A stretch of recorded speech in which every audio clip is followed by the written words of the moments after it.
Okay, so good day everyone. I'm Lovely Cruz and now I am going to discuss to you a very important topic about criticizing literary text. So, when we talk about the Romeo and Juliet of William Shakespeare,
The Telltale Heart of Edgar Allan Poe.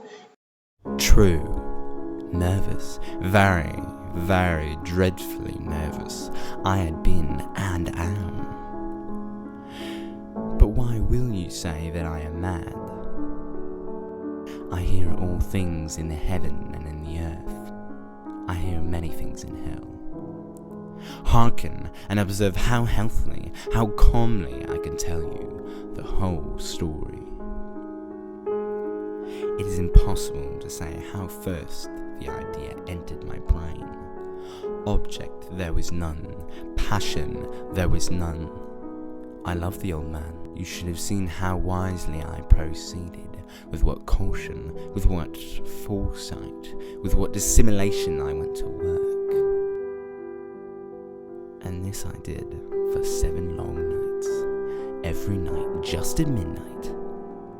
But I found the eye always closed. Upon the 8th night.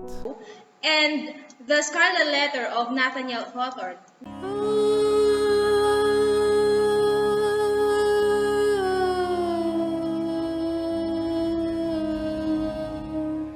Friends and fellow voyagers in the greatest of all dreams, if we are to succeed in building our new Jerusalem, then the power of love, yea, his divine love, must bind our hearts as one.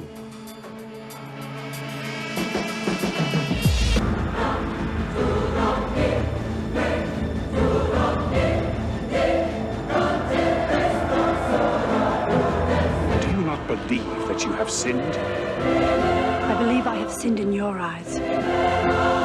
But who's to know if God shares your views? You must wear upon your bodice this symbol. Why do you wait? Put it on. For it is not a badge of my shame, but your own. We are talking about the world's greatest masterpieces. So, why are we considering them as masterpieces? And how? It is because in criticizing literary texts, there are what we call the literary standards. So, these literary standards serve as the criteria in considering literary texts as masterpieces. In talking about 7 literary standards, remember these 7 words. SSSPIUA.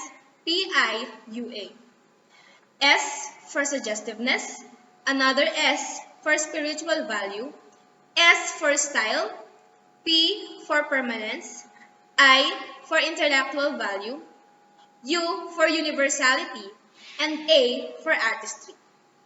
First is we have suggestiveness. It is associated with the emotion. So it is the emotional power of a literary text, which makes us feel deeply and stir our imagination. So it makes us envision on what happened in our daily life situation. For example, in Romeo and Juliet, the longingness of 2 lovers being forbidden in their love to each other.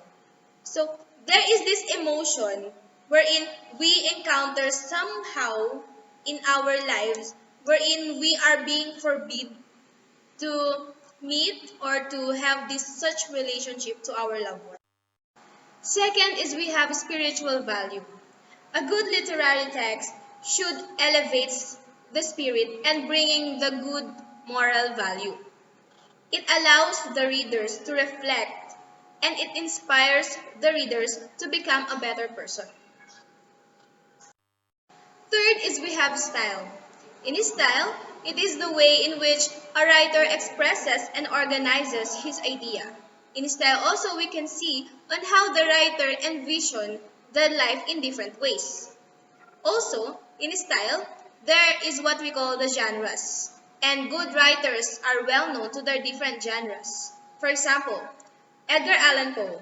He is well known for his mysteries and crimes. So different writers have different styles based on their genres.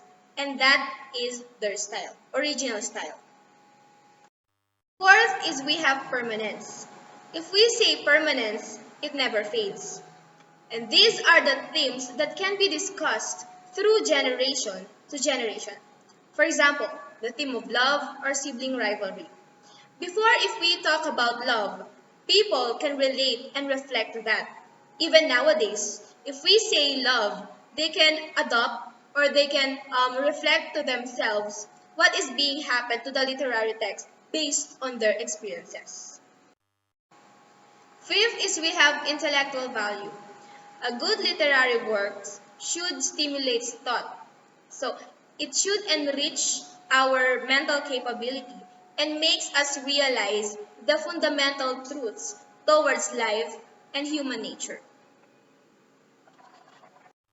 Six is we have universality. If we say universality, it's timeless. Again, it's timeless. So what is the difference of universality and permanence? If we say universality, it actually talks about the universality of the literary text, wherein everyone can relate to the content or to the story, wherever you are, whoever you are, or whatever generation you belong, whatever society you belong, whatever norms that you have, you can relate to the content and to the story. So that is universality. Seventh and last one is artistry. So in artistry, it is the quality appeals to our sense of beauty.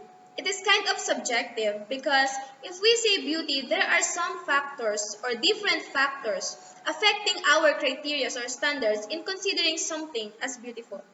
Let's just say that in artistry, it is the overall impact of the story or the literary text that we read so that we can consider it as beautiful.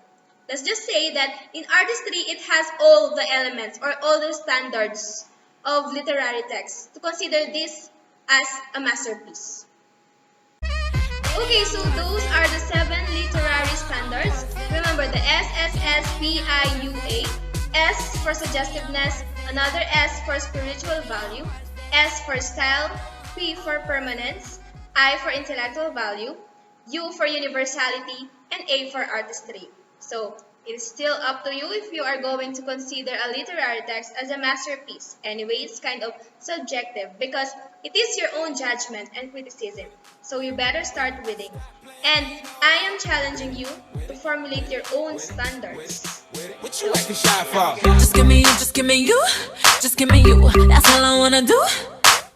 And if what they say is true, if it's true, I'ma give it to you. I may take a lot of stuff, guaranteed I can back it up. I think I'ma call you bluff. Hurry up, I'm waiting out front. You see me in the spotlight, ooh, whatever you sound. Show me what you got, cause I don't wanna waste my time. See me in the spotlight, ooh, whatever you sound. Danica naman. Good day, everyone.